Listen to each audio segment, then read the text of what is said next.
I see a few attendees here. While the others join, let me tee it up for you, Ajay. So, good afternoon, good evening, good morning, everyone. Welcome to this session. Thank you for joining us. Our speaker for this session is Ajay Kumar. He's the Director of AI and Data Integration at Salesforce, based out of London. The topic of this session is how Salesforce Agentforce is helping with transformations in the manufacturing industry. Ajay will specifically dive into how manufacturers can leverage autonomous and assistive AI agents to streamline inventory management, optimize supply chains, and enable predictive maintenance. So it's going to be a good session. So before we dive into the content, just a quick logistical thing. We have about 20 minutes for the session. Last 5 minutes will be for Q&A. Feel free to post your questions on the Q&A tab, and we'll address them towards the end of the session. So over to you, Ajay. Thanks, Anand. And thanks, everyone, for being on this. Really appreciate you dedicating the time. And I'm here to talk about the primary goal, which is like what Salesforce's vision is in how we bring some of this together. So I'm just going to bring this up on my screen. Let me know if you're able to see my screen. Yep. Okay. Yeah. So from a Salesforce perspective, I really wanted to tell a story today in the 15-20 minutes that we have on how humans with agents can really help drive this as a coupling effect for the manufacturing industry. And we've sort of been driving this as a conversation with a lot of our customers. And let's dive right into it.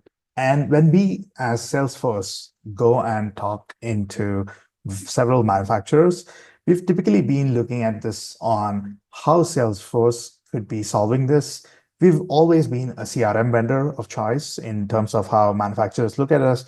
But in the last few years, the data and AI strategy has been a top concern, even for the manufacturing industry, where there's a fundamental shift that they need to adopt to from being only a product SKU based or a reactive service based or a transactional channel provider based to a more value-based pricing, a collaboration-driven project, or a subscription-based model provider. And at the end of the day, the foundation of this all relies upon the end customer expectation and the margins and the regulatory expectations that the brand or the industry is trying to drive as well. So we as a company have been trying to shift these gears for customers who have been in this industry, where they have at an average, when we go and talk to an enterprise, we have observed that there are over 1,000+ applications that they use on a day-to-day. And this is in terms of their both business and IT operations. And it could be your product warehouses, your data lakes, your supply chain systems, your analytical systems, the financial systems. And of course, at the end of the day, behind this whole setup, there are multiple stakeholders. There is both a customer, there's an internal stakeholder, there's also an external stakeholder like business partners and the ecosystem providers. And connecting all of this dots is not an easy problem to solve. But Salesforce has been trying to make an attempt to get into this direction to solve this for our customers. And today, what I wanted to talk about is how we apply this in the wave of agents. And Salesforce has been launching this whole new approach to looking at AI in a CRM-driven world. And that's effectively what I wanted to talk to you about. But this is not the first time we are actually doing this, because the impact of Gen AI in the larger manufacturing space, you actually look at it. And when we go out and speak to our own customers in September 2024, we ran a research and insight survey across all of our manufacturing customer base. And we actually found out that 40% of the impact sits across sales, service, and marketing wings of those manufacturers. And about total 2% of the total worldwide manufacturing revenue is impacted by Gen AI in our transitionary customer base. And when we looked at the different portfolios that they operate with, they kept telling us that, hey, there are some standard manufacturing pillars that are probably not yet transformed or not yet ready for this disruption, but no other brand or vendor can wait. So we've sort of been trying to tell how these agents come into play. And we've been talking about the coexistence of AI and humans, and you've probably heard our CEO, Mark Benioff, talking about the digital skill labor. And this is not in effect to say AI will replace jobs, but it will actually augment the jobs. And in terms of the manufacturing industry, is basically adding on to a whole new additional skill set. So you sort of see this flywheel effect that is going on, where there's a continuous refinement of the skill set that any brand or industry provider would need to have, and how this adoption of technology continues to evolve them further. And we are typically, as you probably are all aware, we are almost in the third to fourth emerging wave of AI, which is particularly the agent to approaching into the next few waves that are about to be disrupted. And Salesforce has been through these waves, working with our customers. And what we are talking about is a movement from an automated to a more assisted to a more augmented world, where irrespective of the different applications or ecosystems that you use in your setup today, you all try to start bringing it together and then start applying a more new digital body language, which is a new team in effect. And that is the launch of Agentforce, which we announced late last year, which is around at our Dreamforce conference. And this has been our pivot as well, from chatbots to copilots to agents. And we typically take a look at agents as not just assistive agents, but agents that can actually take action. And it is action-driven approach that is really uniquely differentiating us on how Salesforce Agentforce sets up any manufacturing industry out there for success. So I want to give you an example of how we typically look at it from a very high-level, top-level difference perspective. So in a bot world, it used to be very repetitive, reactive, you could say scripted even, and probably was giving out the right information, just exactly what you asked for. But in an autonomous agentic world, you could see the interaction being more dynamic. It is anything more but proactive, and there's conversational effect, of course, but also there's action that you could drive. And what I mean by action is it could be product returns, it could be an action to initiate refunds, it could be an action to replace a part that is broken or damaged. So you could typically see how autonomous agents operate differently from the old bot world. And agents are much easier to maintain and build. Us moving away from a legacy mindset is because there's a lot of language, natural language instructions dependent, and there's a reasoning engine that I want to talk to you about today. And of course, there's the whole component of own data, which is your own proprietary data on which Salesforce Agentforce basically acts as a capsule that allows you to operate with agents.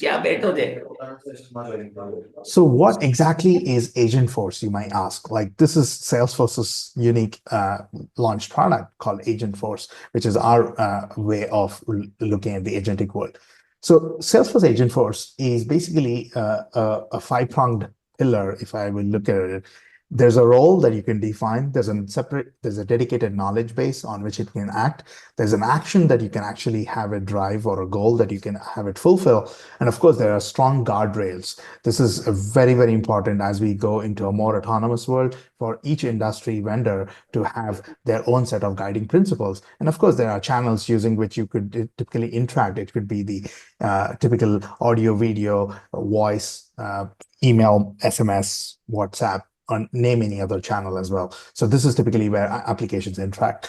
So Agentforce encapsulates and covers a lot of this and brings it together. But if I were to zoom out 10,000 feet view and show you what Agentforce would typically look like, there's a broad set of topics where in a manufacturing setup, it could be topics like, hey, there's an order management topic, there's a repairs topic, and there's a general FAQ topic. And instructions could be what to do. What should the agent do when a certain instruction or a certain prompt is hit? Should it return? Should it look up a return label? Should it actually refund? Should it process an order to exchange something?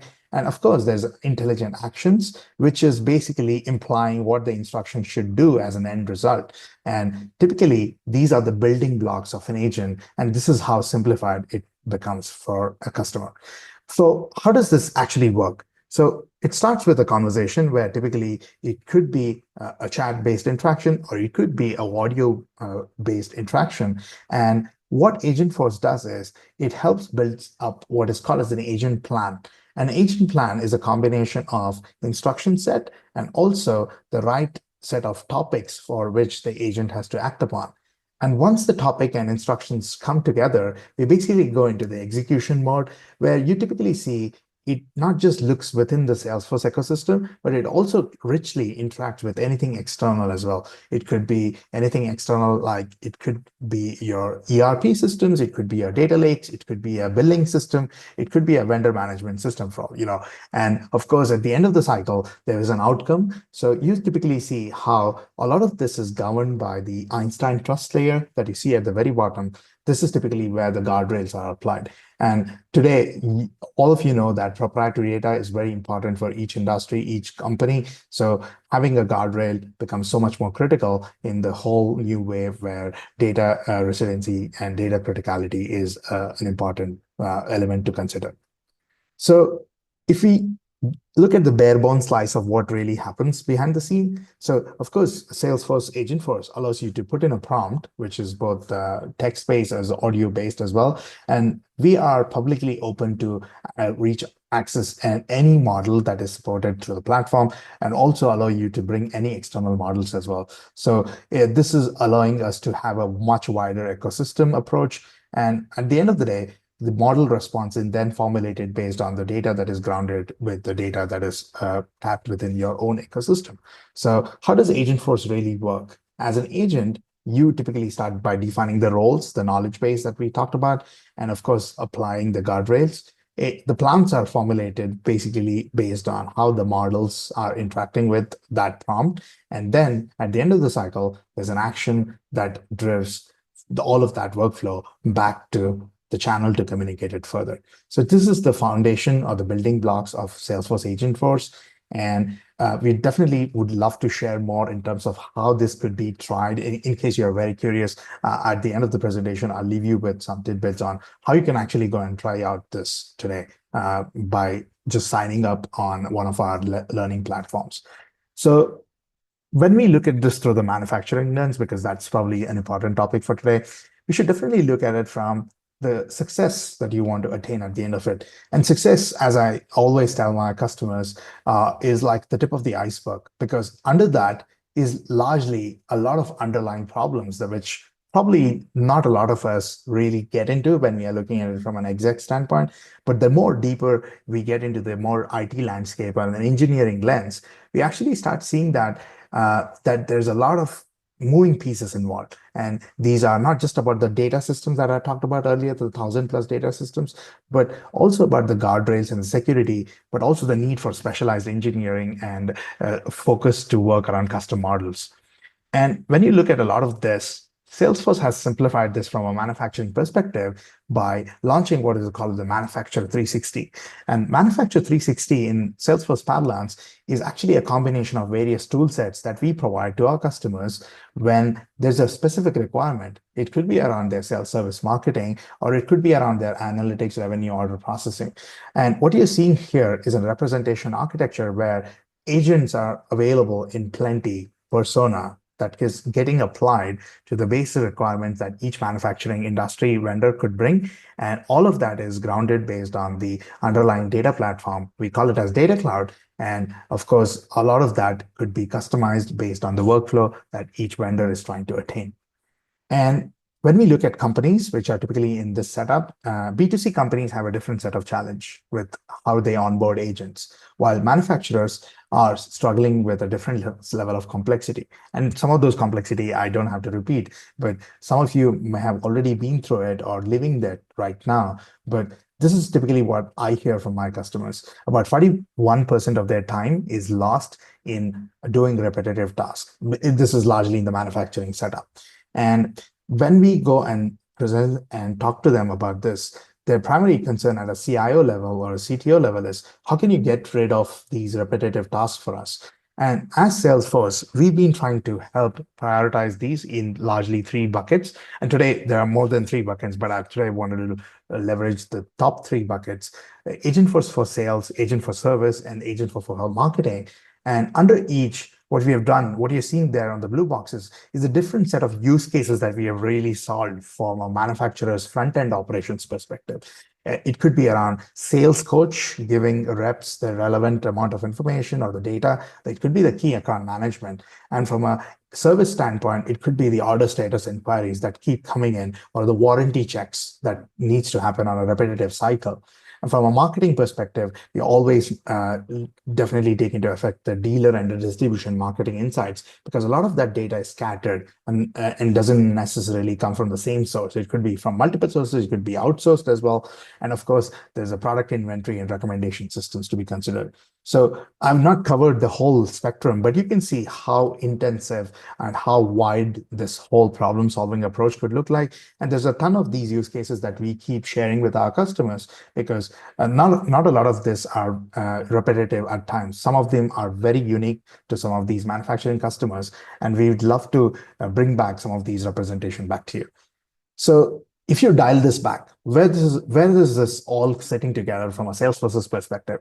So Salesforce has built up this architecture called as a trusted AI architecture, which I'm just showing you a sliced view of it today. And a lot of that, you probably have been hearing the term Einstein in this past several years. So Einstein used to be our approach on the predictive AI, and we've added on the generative stack in the last few years. And that today sits on top of our Hyperforce platform, which is a public metadata platform. And everything on top of that is, as I said earlier, we have an open ecosystem model providers where we partner with pretty much everybody out there. It could be the Amazons of the world, the Anthropics, OpenAI, Microsoft, even the custom model providers who typically could be building anything on and publishing it on Hugging Face. We are open to connecting to those model providers and bringing into our Einstein trust layer. And you definitely saw the trust layer, which is the guardrails layer, which is super important in any setup, and particularly very important in a manufacturing organization setup as well, because there is a lot of open room for toxicity detection, audit trail monitoring, and zero data retention policies that needs to be applied. And Agentforce is really that unique blue layer that you see there, which allows you to build autonomous agents, which could be very assistive based on the topic and instructions that you give. And we definitely have like a reasoning engine, which is like the secret sauce behind Agentforce. And on top of this is largely any application that you want to deploy. It could be sales, service, marketing, commerce, any industry applications like the manufacturing cloud that I talked about, and of course, the analytical layer like Tableau. So I want to sort of leave you with this last one, which is like, what business value can we expect from Agentforce? And this is what I typically hear from my customers who are typically in the manufacturing industry. I want to leave you with these examples. While some of them are not directly in the manufacturing space, but you could get an idea of how diverse we've applied some of these Agentforce principles.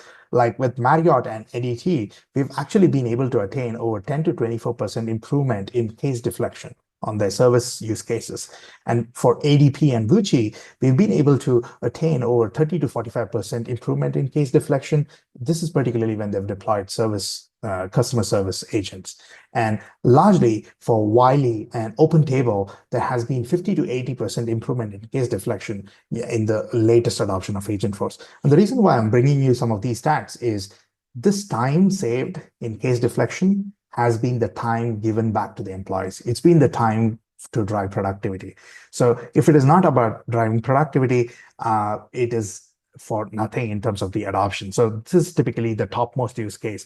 How can I drive productivity in my employees' environment? How can I get that time back to my employees? And that's the problem that we are trying to solve using Agentforce at Salesforce. So if you're more interested on learning about this, there's a public document that you can always go and find, but we are also happy to send you additional information. So with that, I will probably want to put an end to this short topic here. And thank you, and really appreciate you listening to this, and happy to answer any questions if there are any.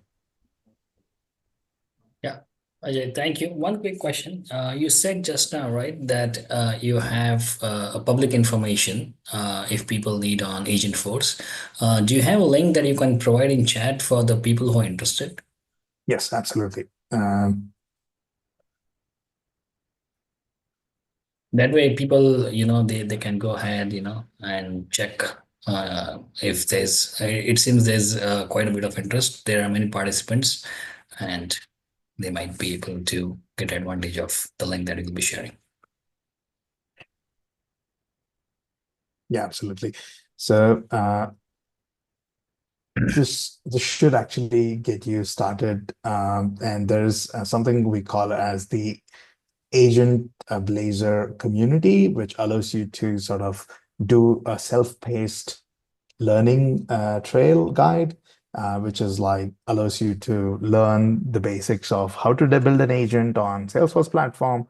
That could be pretty wide and ecosystem free. It could connect to OpenAI, it could connect to the Anthropics of the world. So all of this is free to try. You can spin up as many sandboxes as you want. So this link allows you to take a first step in that direction. And this is typically how we approach it with other customers who are typically evaluating Agentforce. Even before they come on board and sign a contract with us, they actually try this out and see if it proves value for them, then let's go and deploy. So that's probably the journey with Wiley that started about a year ago with us. And today, Wiley has been a very successful deployment. Very nice, very nice. Very good piece of information. And Ajay Kumar, thank you, sir. Thank you for your session. It was quite impressive and very informative, of course. And people who are this link, as I said, will be very to get kickstarted for the people who are interested. Thank you once again. Any questions that the participants have, please raise your hand or put it in the chat or in the Q&A, wherever you would like. I know we are at the end of the session, but I think we are getting it done at the minute. Correct. No, thank you. Really appreciate. I think we are all set.